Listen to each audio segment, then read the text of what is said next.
hit like, and subscribe. You're watching the Marc Lamont Hill official YouTube channel. Peace, family. This is your brother, Marc Lamont Hill. Welcome to Night School. Every night here on the Marc Lamont Hill official YouTube channel, we hold Night School, where we break down the most controversial subjects, the most engaged debates, the most contested subjects in the world today. And today is no exception. So tonight we're going to be talking about a few issues that I think are incredibly important, but as always, it's not a news report. It's not a listing of just what happened. We can do that. We can do that anywhere. You can go to cable news for that. You can go to your local internet outlet for that. We want to do something deeper here. This is a global classroom where we break down the ideas, where we try to give a deeper analysis, and we try to create space for substantive conversation about those issues. So let's do it. In the meantime, as we're here, and I know it's a little bit late, so we're gonna move as quickly as possible, but I want to make sure we get substance in. Drop in where you're from. I see people already doing it. They're setting the template. People like Henry Jackson, who's a channel member. Thank you for being with us, brother. He says, I'm Henry, I'm from DC. I want all y'all to do that, like Jackie Drew Jr. here from Stone Mountain. Hit me up with your name, your city, and the state, or even the country that you're writing in from, because again, we are a global classroom. It's so good to see everybody. It has been such a wonderful week or two of podding with y'all, of having conversation with you all. And what I mean by that is the engagement is getting higher. Every night I'm seeing thousands more people looking at the content, thousands more people jumping on the lives, thousands more people asking questions over the course of the week. It's pretty dope.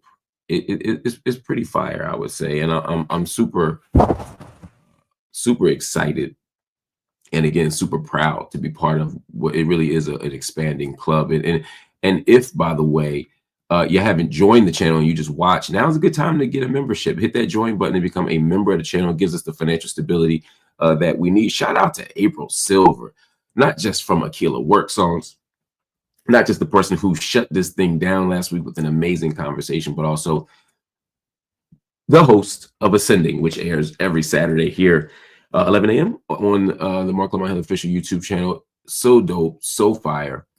Y'all missing a lot when you don't check the show out. And speaking of, I'm assuming when Baby K say checking in from the People's Republic, I'm guessing she means Brooklyn, because that's the only People's Republic we respect around here, that we acknowledge around here. Shayla McKinnon saying she coming in from BK2, Brooklyn, Vietnam. Whole lot of Brooklyn people in the building. Of course, we got Dallas's finest in the building as well. So good to see and hear from all of you all, man. Y'all are just dope. Y'all are just dope. Anyway, I want to get to the stories because again, we're gonna be here for a good time, not a long time. April 15th is tax day, which is the deadline to file your taxes.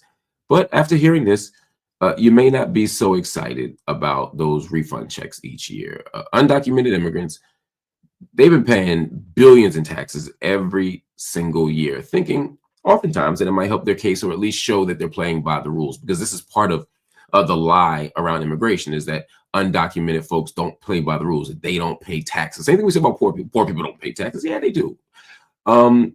And so it's important to know that the tax base is formed also by these people who you say are sucking away from the economy, when in fact they're contributing greatly to it. But anyway, Trump is back in office, and he just greenlit a deal to flip the same tax info, that very tax revenue and all the info accompanying it, into a deportation tool.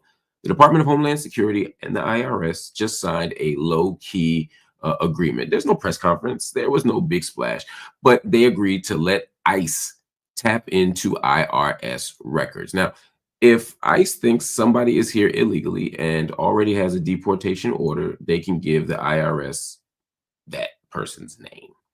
IRS then checks it against their files, addresses, data, all of it, and sends it back confirmed. Now, that's big because the IRS has long protected that info, even from other agencies, other government agencies. Undocumented folks were encouraged to file taxes like it was the responsible thing to do.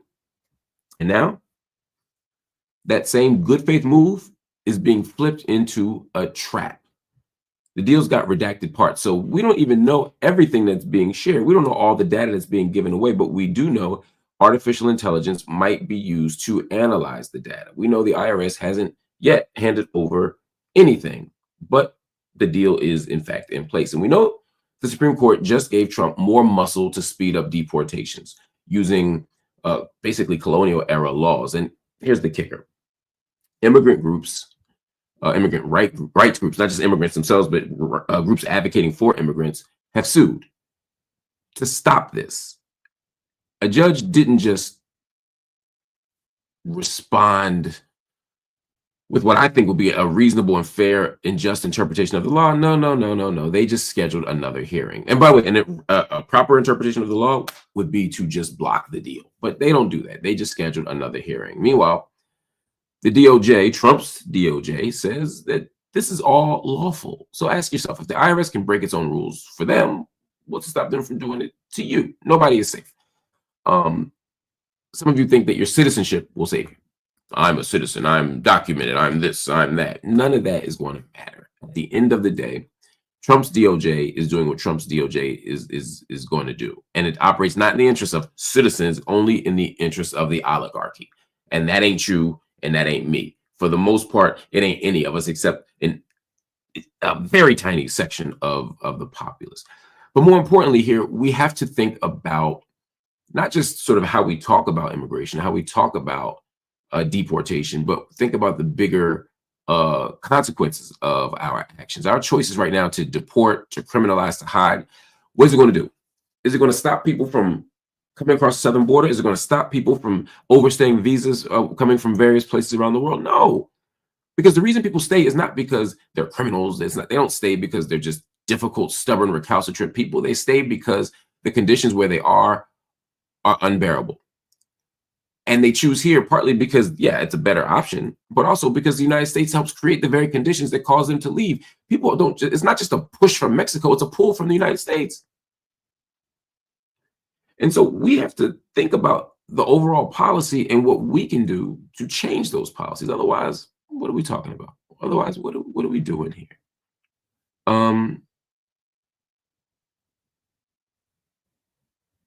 Yeah. It's really that simple.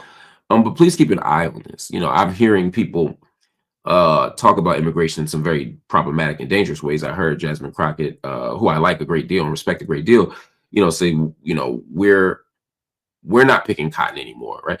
And I know what she was trying to say. And I don't think she was trying to demonize immigration or anything like that. I don't think she was trying to reduce immigration to slavery or any of those things. I would think that's not what she was doing. In fact, I'm sure that's not what she was doing. However, the discourse itself has become so bad faith and so polluted that people will use those kinds of comments in ways that are disingenuous. So, and I agree with you, Shayla, it was a cringe moment. It was so inartfully stated and so unclearly articulated what the actual point was that it's very easy to end up with a bad faith conversation or a bad faith argument. That said, we got to do something different about our immigration debate. We got to do something different about our immigration conversation. We have to. But what the IRS is doing right now for ICE is just a reminder that this isn't a single strand of a problem. This is a multi-pronged, multi-threaded problem that needs to be resolved. And understand that the Trump administration is going to use every bullet in its proverbial gun to attack, weaponize, criminalize, demonize, and ultimately erase a very significant part of our population here in the United States. So we got to stay on top of that. All right. Let's keep pushing. Let's keep pushing. Donald Trump tried to kick the Associated Press out of the room. Now, you know, he's been beefing with the Associated Press for a while, so this can't be the biggest surprise to you. But the question is why? Why would he kick the Associated Press out? Did they violate some cardinal rule? Were they rude and disrespectful? Were they uncivil? No, none of that. You know why he kicked them out of the press room? Because they wouldn't call the Gulf of Mexico the Gulf of America. I know that you probably think I'm just saying that. I know you think that I'm probably just being hyperbolic. No, this is serious business. A Trump appointed judge just told the White House, you can't do that, because apparently Donald Trump didn't understand how the First Amendment works. Well, the judge broke it down for him. You can't let some journalists in and block others just because they don't want to echo your talking points. That is straight up government retaliation. And guess what? It's not just undesirable. It's not just unprecedented. It's actually illegal. Shout out to a Trump appointed judge for actually following the law and not their political interests or trying to pay back a debt. Here's the backstory, just so you have it. After the AP refused to change how they refer to the Gulf, like every other outlet still calls it the Gulf of Mexico, the White House decided to cut their access to Trump's events, to the Oval Office, and even to Air Force One. That's major. AP's been in those rooms for a long time. Y'all know that, right? I mean, not like years, but like decades. So they sued, and they won, at least for now. The judge put a pause on the ruling till Sunday to give the White House a shot at appeal. But the message is clear. If you open the door to the press, you can't just slam it shut on the ones who don't want to play your game of rewriting history. Now, you may say, why should Americans even care? Well, because it's not just about the press. This isn't inside baseball. This is about your right to speak the truth. It's about your right to articulate your worldview. It's about your right to offer a perspective on the world without fear of power trying to silence you.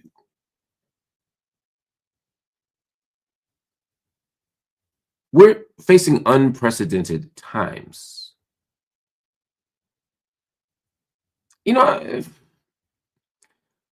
unprecedented modern times. And we've seen wars on the press before. We've seen McCarthyism. We've seen academic harassment. We've seen repression. We've seen all the stuff. But there's a way that we wanted to believe, or we were encouraged to believe, that we were past that we were no longer in a moment of government repression, of collapsing separations and checks and balances systems and all of these things. But we're not. This is not a dress rehearsal. This is not a drill. This is the moment. And for everybody who said that Trump wouldn't be worse than he was the last time, I think we're saying he was worse than he was 8 years ago. For everybody saying that it's all bluster and bombast and Trump would run like every other president, this time around, not so much. We got to think about this differently. Anyway, another story for you.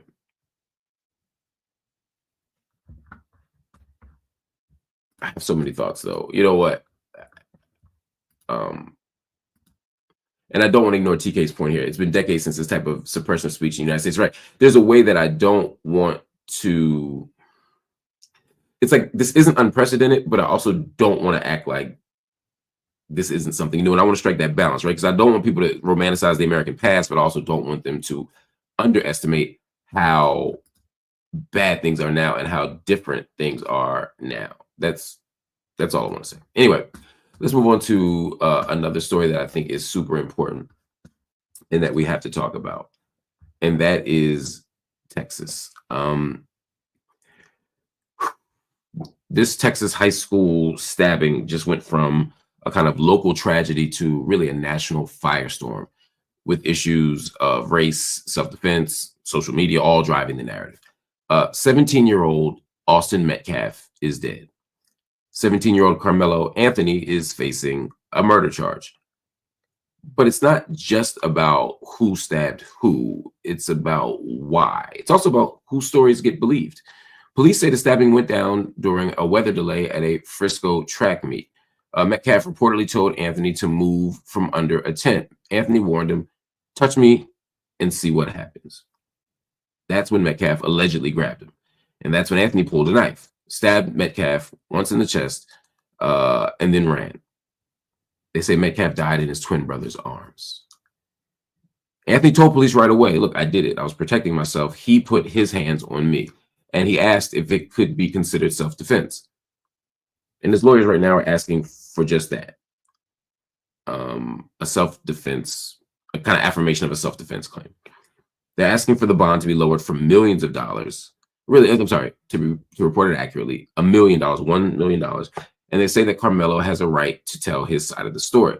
But that don't stop the internet from doing what the internet does. There's already a GoFundMe page for Carmelo, which has raised over $230,000 before being taken down. It claimed that Metcalf, both of them, Metcalf twins, were bullies who tried to take Carmelo's stuff and who tried to break his phone. I'm going to show you this image of these boys because look, I don't think the images always need to be shown, but sometimes they do, and this is one of those times. Just so y'all can peep this for yourselves. This is what we're talking about here. And so this photo comes out. Social media found an old pic of Austin and his twin holding rifles. Some users say it shows that he was a thug, not a clean-cut scholar like the media painted him to be, but a thug. Others say, hold up, he's just hunting. He was a deer in one of the pictures. He's from Texas. This is what they do. But now the combo has become intense. It's become deeply divided, and it's obviously become quite racialized.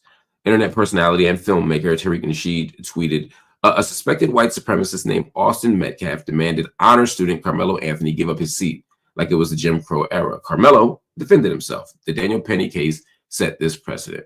Then that tweet set the internet on fire, especially Black Twitter. Because this isn't just about two students, it's about how white kids with guns get framed as just being outdoorsy, while Black kids defending themselves get charged with murder. Austin's father say his son was a leader. He was the MVP of the football team. He had a 4.0 GPA. Carmelo's dad said his son works 2 jobs and has a 3.7 GPA. He's not a thug. He's not an aggressor. We'll get to the bottom of this, hopefully. But the question is, was it murder? Was it self-defense? How do power and race and the state get implicated in all of this stuff? This is a complicated conversation, but what we don't want to do is reduce it to a whodunit. I don't want to reduce this conversation to a conversation about who did what and who was right or not, whether this is an appropriate affirmative defense, whether it was self-defense, or whether it wasn't. All those questions, all those legal questions, all those criminal justice questions or criminal legal questions are appropriate to ask. They are fair and reasonable to raise. I'm not saying that you should not raise those questions. What I am saying is those can't be the only questions. We have to raise questions about the discourse itself, right? Why does a Black boy have to be an honor student to even be seen as potentially eligible for protection from the law?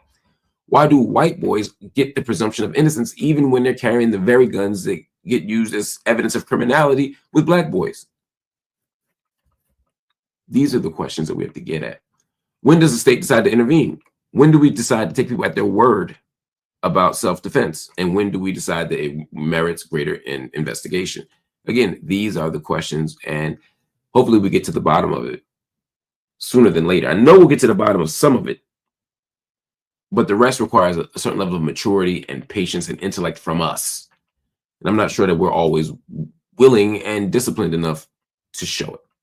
Anyway, that's it for night school. Wanted to break those stories down for you. Like I said, it's a shorter night tonight, but we got a lot more coming up tomorrow, including a great conversation. In fact, we have several great conversations this week that I want y'all to be a part of. So hit the like button. Lets the YouTube algorithms know that you're rocking with us. It allows us to let them know that corporate media ain't the only game in town. Also hit the subscribe button. Yeah, hit the subscribe button. It extends our social media footprint so that the content gets to more people and more places. And of course, if you're so inclined, hit the join button and become part of the MLH TV family. Your decision to join the channel gives us the financial stability that we need to be a part of something, I think, really special. It allows us to pay our bills. It allows us to pay our debt. It allows us to do all the things we need to do in order to keep putting out quality, independent, Black grassroots media and education. So consider it. And if you can't do that, because look, times are hard. Everybody can't commit to a monthly type of deal, but what we can commit to, maybe it's just a one-time deal. It's April 8th, and we are trying to pay our bills this month, family. So if you go to Cash App, PayPal, Venmo, or Zelle, Cash App, PayPal, Venmo, or Zelle, and drop something in, we will be most appreciative. No amount is too small. Don't be afraid to leave $1. We will be grateful. You have no idea how much we'd be grateful if all y'all left $1. You can leave $1 million. We'll be even more grateful. Anything in the middle, we're also grateful for. No amount is too big, no amount is too small. But ideally, we would be so excited, so proud, so grateful if everybody watching tonight were to drop $5 in the Cash App, Venmo, Zelle, or PayPal. $5. For everybody watching right now, if everybody watching right now were to leave $5, we would have the money, the resources, and the stability we need to pay all of our debt. So please consider it. $5. We'd be grateful. But if you can't do that, that's okay. That's okay. It's not about the money. It's about the information. So hit the like button, hit the subscribe button, share the content, engage the content, support the content, but most importantly, study the content, because that is what night school is all about.